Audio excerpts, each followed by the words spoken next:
Hello and welcome to this edition of Taking Stock for the week ending the 28th of February 2025. I'm Kien, Trinh, Head of Research at Stock Doctor, and joining me today is our Senior Equities Analyst, Jason Yin, to break down all things share market. How are you today, Jace? I know it's the end of reporting season, so you still got a lot of work to do, haven't you? Yeah, that's right. There's a number of companies coming towards the tail end of this season, but it's been pretty interesting so far, Kian. Yeah, there's going to be a few more initiations coming through. So I look forward to seeing that.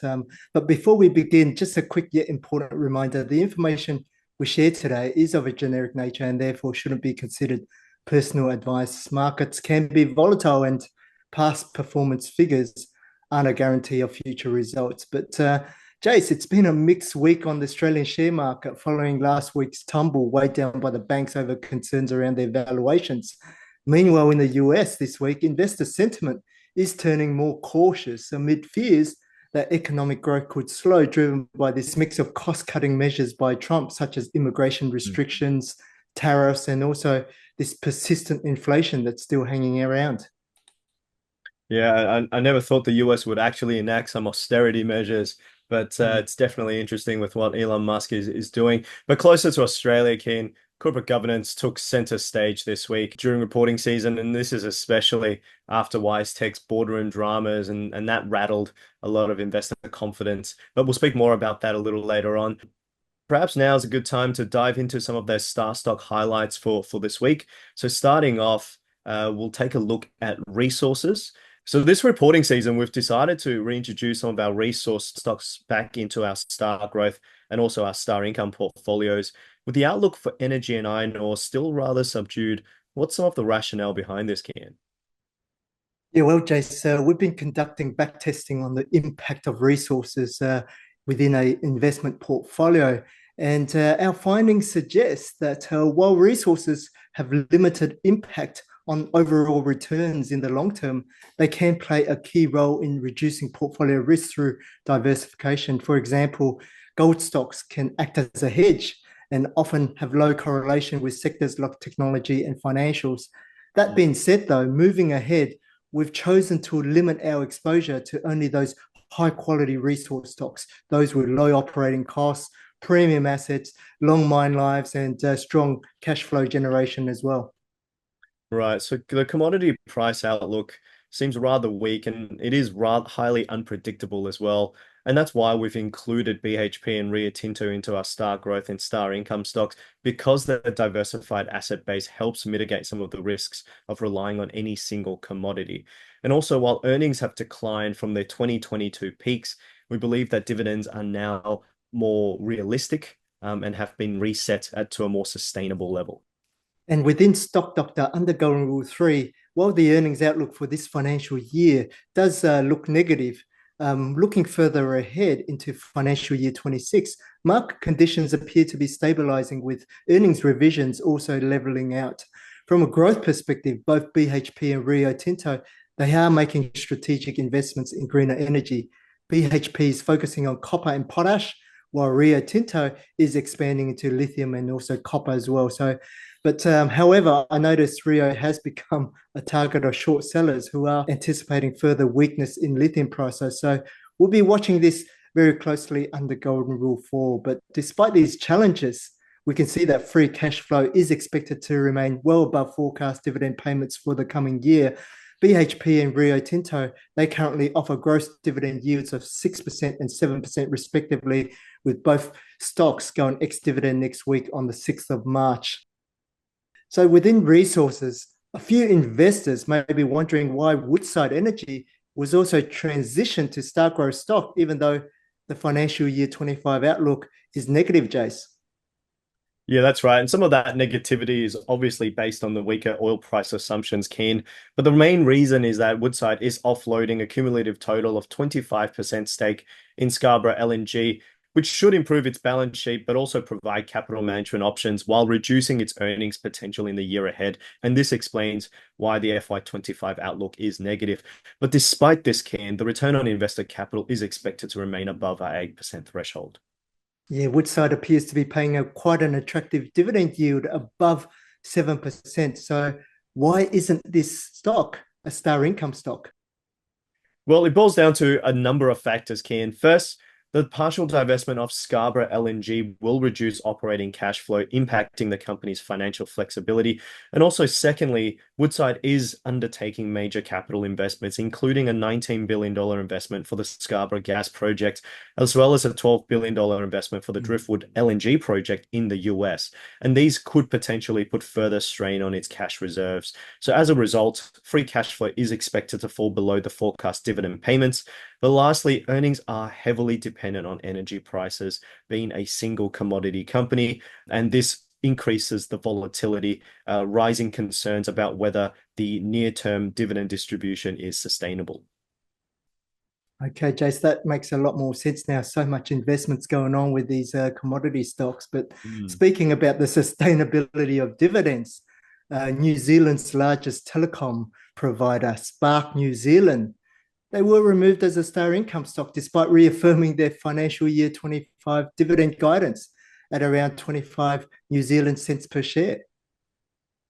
Yeah, it's been a pretty hard slog for Spark New Zealand, Kien, and it's been a tough investment for investors as well. The company is entirely reliant on the recovery of the New Zealand economy, which remains in recession, unfortunately. Management recently cut their full year earnings guidance by 8%, which means they now faces a more demanding 60% earnings split in the second half just to meet the lower end of its guidance range. So it is going to be a little bit stretched coming into this. The dividend was maintained, however, like you said before, but only because of a one-off gain from the Connexa mobile tower divestment rather than any rebound in operating earnings, which actually fell 13% year on year. So the payout ratio is now exceeding 200%, and we would have preferred a dividend cut to make distributions more sustainable in the long run rather than literally trying to make things work. Yeah, quite a few things happening there, hey, Jace, and that's the reason why we've removed the stock from our coverage. We really need to see clear signs of an economic turnaround, Mm. especially in New Zealand, before reconsidering the stock. Now, moving on to McMillan Shakespeare, Jace, the salary packaging firm, we flagged multiple risks ahead of its results, including the slowdown in the EV margins, broker downgrades, rising competition, and also political uncertainty. Yet the company managed to surprise on the upside. Yeah, coming into reporting season, McMillan was definitely a thorn for most investors, but Mm. it was a pretty pleasant surprise, Ken. Earnings came in broadly in line with management's guidance, with the second half 25 expected to be notably stronger, and this is boosting some of the confidence in the outlook for the near term. The company also declared an interim dividend of 71 cents per share, which is a 7% drop year on year, but is still well above market expectations. The stock is trading on a gross dividend of above 10%, and this is expected to go ex-dividend on the 13th of March. Interestingly, though, management did not make any mention of the Monash Health contract, which it supposedly lost to competitor Smart Group. Yeah, I guess at the share price at where it's trading, a lot of those risks were factored in, but we still see quite a few risks for McMillan Shakespeare, particularly with the upcoming election, which adds another layer of uncertainty. And Mm. another key concern for us, I think, is this potential for negative operating cash flow, given that the company purchases assets like vehicles for leasing. Jace, I'm sure you'll be closely analysing these risks and the impact of the weaker cash flows on its financial health. That's right, Ken. And there's plenty of other stocks reporting this week, including Lovisa, IDP Education, Woolies, and Coles. So make sure you refer to our commentaries and any recent updates, as well as the corporate calendar for full details.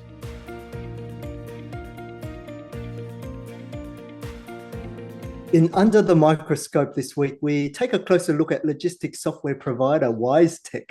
The company has been making headlines recently with four independent directors, including the chairman, resigning due to intractable differences concerning the role of founder Richard White. And these departures have raised serious concerns about the company's governance and also leadership stability, leading to a loss of investor confidence and a substantial drop in its share value over the week. So, what's your view on this, Jace? Well, it's indeed very interesting with what's happening, Ken. I mean, first off, the resignation of multiple directors is indeed very alarming, and that's something that we cannot dismiss. The conflict revolves around Richard White's continued influence on the board. Mr. White has previously stepped down as CEO of the company amid allegations of inappropriate conduct, but remains in a quasi-consulting role. The resigning board members felt that his ongoing presence was a little bit problematic, and there was a bit of tit for tat as well with what's happening in terms of governance transparency as well.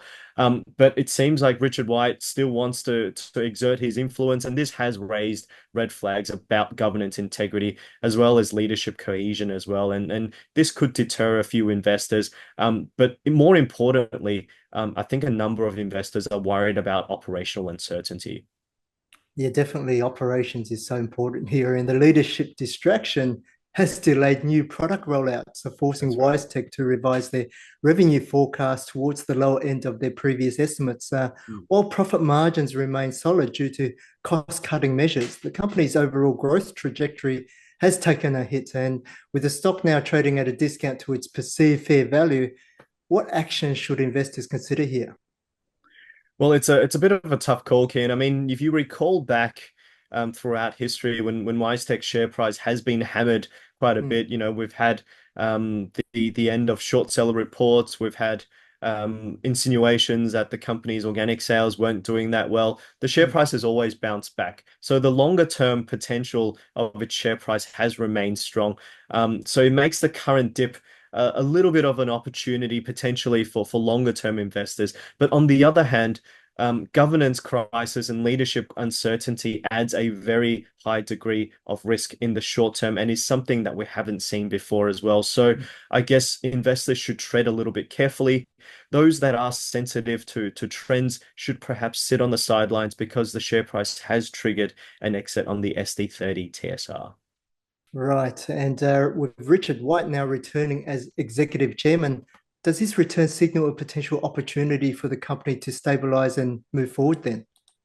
Well, it depends. It's a bit of a double-edged sword with his comeback onto the Mm. board. I mean, Mr. White knows the business inside out because he was the one that created this company. But having said that, his return also triggered the boardroom resignations as well, and this has deepened some of the concerns around governance. If WiseTech wants to turn it into a positive opportunity, in terms of it needs to restore leadership stability, rebuild trust with investors, and also ensure that strategic directions takes priority over any of the tussles that are going on and that shareholder interests are placed first. Yeah, WiseTech is clearly at crossroads at the moment, Jace, and it is a high quality business, strong margins and strong return on equity. But the next Mm. few months will be crucial in determining whether it can rebuild investor confidence or face further headwinds.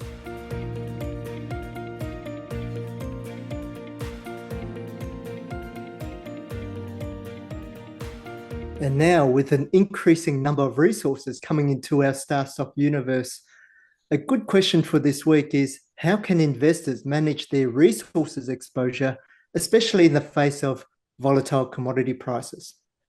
Well, the benefit of resource companies, Kien, is that it can provide diversification to your portfolio because they tend to have low correlations to industrial sectors within the growth and also the income space as well. Resources, especially gold, oil, and industrial metals, tend to perform well during inflationary periods and times of elevated geopolitical risks and can provide a bit of a hedge for your portfolio during periods of these high volatility as well. Hmm. However, on their own, they are highly cyclical, which means that earnings and stock prices tend to fluctuate with commodity prices. They are also highly volatile, hence we recommend having resources within a very well diversified portfolio of at least 15 stocks. Yeah, and digging into our quantitative research, it recently revealed that momentum factors also worked well in helping you manage resource stocks exposure. And a good Mm. example of this is to pay close attention to earnings revisions. And if it falls below a certain threshold, say 10% or 5%, then it may be time to reduce or remove your exposure.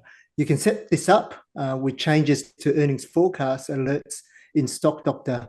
And earnings revisions also tend to capture the risks impacting the share price, such as commodity price falls or production downgrades as well. Yeah, it's a good point, Ken. Another way to manage some of the volatility in resources is to obviously have stop losses in place. Under Golden Rule 4, you can use our predefined 30% stop loss called the ST30 TSR. Here, you can remove the stock once it triggers an exit and buy it back when it re-triggers an entry. Yeah, and lastly, pay attention to other risks on Stock Doctor, such as the short interest. This can be found in the drop-down box under Golden Rule 4, share price sentiment. Monitoring short interest can help you understand what the smart money is doing, and high levels of short interest, say over 10%, usually indicates negative sentiment across many alternative fund managers for that stock. But that's all we have time for today, and appreciate you joining us, Jace, especially during this very busy period. It's always my pleasure, Kien. And if clients have any questions, feel free to jump onto Lincoln Live every Monday, where we can answer some of your pertinent questions. Yeah, and stay tuned with the key updates and also the corporate calendar and our commentary for regular announcements, especially on upcoming initiations and star stock changes over the next week. For now, take care and have a happy, healthy, and prosperous week ahead.